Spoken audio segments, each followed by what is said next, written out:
লক্ষ্মীপুরের কমলনগরে টাইফয়েড প্রতিরোধে TCV typhoid conjugate vaccine campaign উদ্বোধন করা হয়েছে।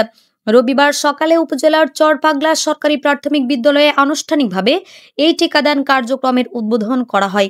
অনুষ্ঠানে সভাপতিত্ব করেন উপজেলা স্বাস্থ্য কমপ্লেক্সের আবাসিক মেডিকেল অফিসার ডাক্তার সাব্বুচাষী নাথ।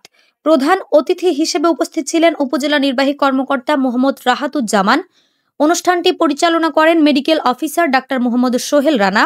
অনুষ্ঠানে বক্তব্য রাখেন উপজেলা মহিলা বিষয়ক কর্মকর্তা মোর্শেদ আলম, কমলনগর প্রেস ক্লাবের আহ্বায়ক মুসা কালিমুল্লাহ, সাংবাদিক কবির হোসেন রাকিব এবং একাডেমি সুপারভাইজার মোহাম্মদ আনোয়ার পারভেজ। বক্তারা টাইফয়েড প্রতিরোধে শিশুদের টিকাদান কর্মসূচির গুরুত্ব তুলে ধরে অভিভাবকদের সচেতন হবার আহ্বান জানান। অনুষ্ঠানে আরও উপস্থিত ছিলেন কালকিনি উচ্চ বিদ্যালয়ের প্রধান শিক্ষক বেলায়েত হোসেন বেলাল, সাংবাদিক মুখলেসুর রহমান ধনু, রিমন রাজু, সৌরভ হোসেন, প্রধান শিক্ষক আপেল মাহমুদ ও সুরাইয়া আক্তার সহ শিক্ষক, শিক্ষার্থী ও অভিভাবকবৃন্দ। অনুষ্ঠান শেষে বিদ্যালয়ের শিক্ষার্থীদের টাইফয়েড জ্বর প্রতিরোধক টিসিভি ভ্যাকসিন প্রদান করা হয়। স্বাস্থ্যকর্মীরা জানান, এই টিকাদান কর্মসূচির মাধ্যমে উপজেলার 9 মাস থেকে 15 বছর বয়সী শিশুদের 1 ডোজ টিকা দেওয়া হবে, যা তাদের দীর্ঘমেয়াদী টাইফয়েড সংক্রমণ থেকে সুরক্ষা দেবে। সিঙ্গারা নিয়ে চলে যাবে। সিঙ্গারা মানে হচ্ছে টিকা, বুঝা গেছে?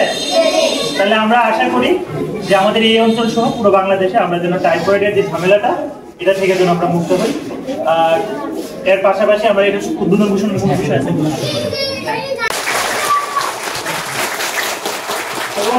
তাদেরকে দেওয়া হয়েছে, আপনি ইতিমধ্যে জেনেছেন। তাদের এখনো পর্যন্ত কোনো সমস্যা সুন্দরভাবে দেয়।